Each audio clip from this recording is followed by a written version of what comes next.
Assalamualaikum warahmatullahi wabarakatuh. Alhamdulillah pada kesempatan ini kita dapat berjumpa lagi di channel 3M. Mudah-mudahan channel ini dapat memberikan manfaat bagi kita semua. Sahabat yang dirahmati Allah Subhanahu wa taala, pada kali ini saya ingin menceritakan sebuah kisah, yaitu kisah perang Badar. Perang ini adalah perang pertama umat muslim melawan kaum kafir Quraisy. Kisah perang ini adalah kisah perang yang sangat tidak berimbang antara 300 pasukan muslim melawan 1000 pasukan kaum Quraisy. Namun pasukan muslim bisa memenangkan peperangan tersebut. Hal ini diriwayatkan dalam Al-Quran surat Al-Imran ayat 123 sampai 126. Sesungguhnya Allah telah menolongmu dalam peperangan Badar, padahal kamu adalah ketika itu orang yang lemah. Oleh sebab itu, bertakwalah kepada Allah agar kamu mensyukurinya. Ingatlah ketika kamu mengatakan kepada orang mukmin, apakah tidak cukup bagimu Allah membantumu dengan 3000 malaikat yang diturunkan dari langit? Ya, jika kamu bersabar dan siap siaga, lalu mereka datang menyerangmu dengan seketika, niscaya Allah menolongmu dengan 5000 malaikat yang memakai tanda. Dan Allah tidak menjadikan pemberian bala bantuan itu melainkan sebagai kabar gembira bagi kemenanganmu, agar tentram hatimu karenanya. Dan kemenanganmu itu hanyalah dari Allah yang Maha Perkasa. Sahabat sekalian yang berbahagia, peperangan yang terjadi perang Badar itu disebabkan oleh adanya keirian atau cemburu dari masyarakat kaum Quraisy kepada kota Madinah yang dipimpin oleh Nabi Muhammad. Di samping itu, umat Islam yang dahulu pernah dirampas hak-haknya ingin merampas kembali hak yang dulu, sehingga terjadilah perang Badar tersebut.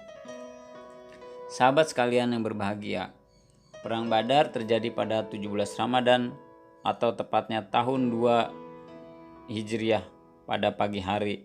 Pasukan muslim saat itu langsung dipimpin oleh Nabi Muhammad SAW, sementara pasukan Quraisy dipimpin oleh Abu Jahal. Pasukan muslim sendiri berjumlah 313 muslim, 8 pedang, 6 baju perang, 70 ekor unta, serta 2 ekor kuda. Sementara pasukan kaum Quraisy mengerahkan 1000 orang, 600 persenjataan, 700 unta, serta kuda. Nah, dari sini kita bisa lihat perbedaan jumlah pasukan dan perlengkapan perang. Memang Nabi Muhammad tidak menyangka ini akan menjadi sebuah pertempuran besar, sehingga Nabi Muhammad tidak menyiapkan pasukan yang besar. Nabi Muhammad hanya menyiapkan pasukan yang kecil. Namun demikian, Nabi Muhammad tetap melanjutkan peperangan apapun yang terjadi, dan Nabi Muhammad serta pasukan kaum muslimin percaya bahwa ada Allah di sisi mereka yang akan membantu dalam peperangan tersebut. Sahabat muslim yang berbahagia dan mudah-mudahan dirahmat Allah Subhanahu wa taala. Sebenarnya Nabi Muhammad pun sempat menangis pada saat akan melakukan perang.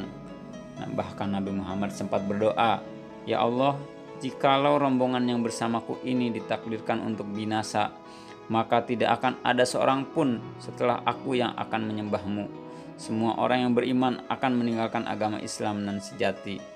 Jadi inilah doa Nabi Muhammad.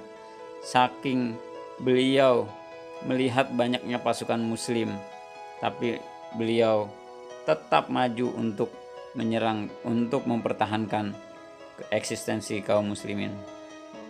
Sahabat sekalian berbahagia dan mudah-mudahan dirahmati Allah Subhanahu wa taala. Nabi Muhammad setelah berdoa langsung mengatur strategi agar umat Islam bisa memenangkan. Nabi Muhammad langsung memerintahkan kepada para pasukan muslim untuk menjaga sumur-sumur air yang ada di sekitar Badar, dan ada sahabat yang inisiatif untuk membuat gundukan tanah yang tinggi untuk Nabi Muhammad agar dapat memantau jalannya peperangan, sehingga Nabi Muhammad bisa melihat pergerakan kaum kafir Quraisy. Singkat cerita, saudaraku muslim sekalian, peperangan berlangsung karena Nabi Muhammad sudah menyiapkan pasukan yang memang sudah terlatih.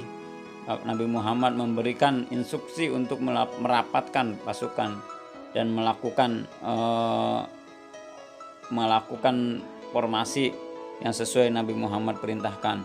Pemanah-pemanah sudah disiagakan dan penghunus-penghunus pedang sudah siap siaga.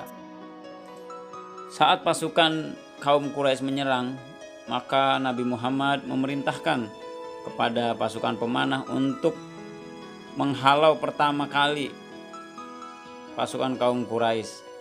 Setelah pasukan pemanah ini menghalau pasukan kaum Quraisy, maka pasukan-pasukan penghunus pedang langsung maju bagaikan anak panah melesat, menghancurkan apapun yang ada di depannya.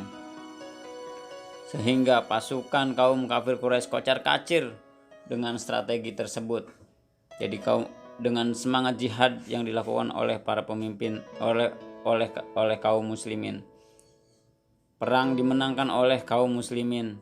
50 pemimpin Quraisy tewas dan semua harta rampasan persenjataan, unta, kuda serta barang lainnya dapat dikuasai oleh pasukan muslimin. Perang ini sebenarnya hanya sebentar, kurang lebih 2 jam. Di tengah hari peperangan sudah usai. Pasukan muslimin dapat menguasai semua medan perang dan pasukan kaum kafir Quraisy tunggang langgang. Sahabat sekalian yang berbahagia dan mudah-mudahan dirahmati Allah, ini menjadi renungan bagi kita semua bahwa sebesar apapun kita dalam menghadapi cobaan, kita harus selalu percaya kepada Allah Subhanahu wa taala. Dan pada perang ini Nabi Muhammad mengisyaratkan bahwa perang yang dilakukan oleh kaum muslimin pada waktu itu adalah perang kecil, karena akan ada perang-perang besar.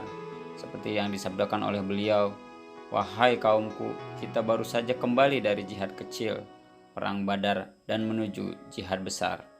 Saat itu beberapa sahabat terheran-heran.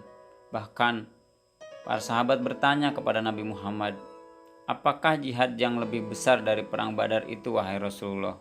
Rasulullah menjawab, "Perang yang paling besar setelah perang ini yang lebih besar adalah perang melawan hawa nafsu." Itulah sahabat yang dirahmati Allah Subhanahu wa taala, bahwa hawa nafsu adalah sesuatu yang harus kita perangi melebihi semua perang yang ada di muka bumi ini. Karena hawa nafsu adalah sumber dari malapetaka jika tidak dikendalikan. Sobat muslim yang berbahagia, mudah-mudahan kisah ini menjadi inspirasi bagi kita semua agar kita selalu mendekatkan diri kepada Allah Subhanahu wa taala. Dari saya, mudah-mudahan bermanfaat. Wassalamualaikum warahmatullahi wabarakatuh.